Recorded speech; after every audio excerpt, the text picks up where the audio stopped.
Hozaraiko torohevitra telonareo amin'izay rehefa vita ity vidéo ity dia hainareo manao vidéo ohatran'ny pro na amin'ny téléphone ary. Manao ahoana daholo na tenaina ihany créateur de contenu ny asako raha vaovao ianao ka te hampiasa ny vidéo mba hampitomboana chiffre d'affaires anao dia eto ny resahantsika an'izay.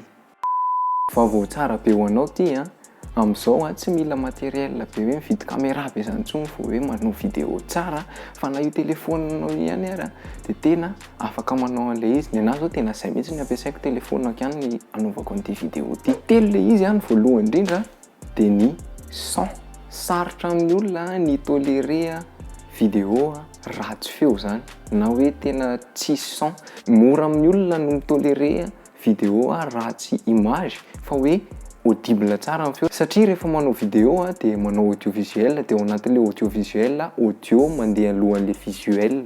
Raha ohatra ianao ka tena hoe tsy te handany vola fa hoe tena amin'ny téléphone anao fotsiny anaovana an'ilay izy dia conseilleko aza manao tournage extérieur satria nahoana any be da be ny bruit extérieur na ny rivotra fotsiny ary mety koa ny alika amin'ny vovo, ny tôbila mandalo. Raha ohatra hoe ny vato ianao mipetraka tena ny aéroport eo foana dia misy avion foana dia eno be dia conseilleko tena hoe en intérieur ny tournagenao.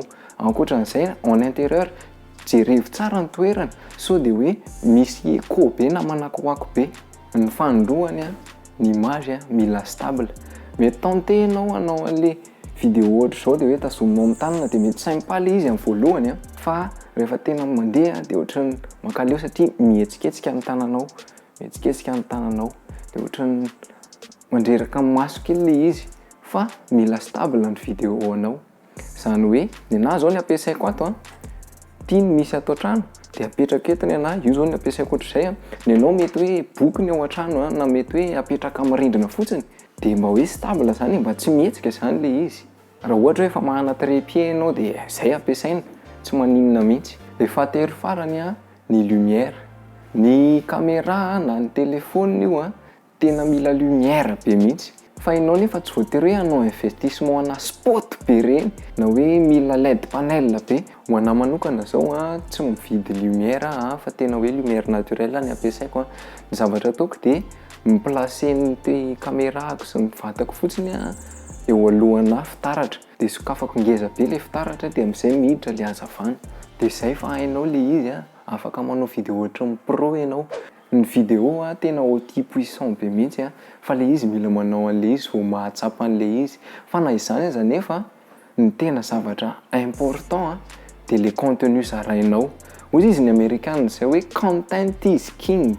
Tena hoe io le zavatra zarain'io mihitsy no tena important. Raha ohatra hoe tena mbola tsy hainao mihitsy inona zany contenu zany dia apetraka ao amin'ny lien le vidéo fa hanao vidéo nakasika an'izay.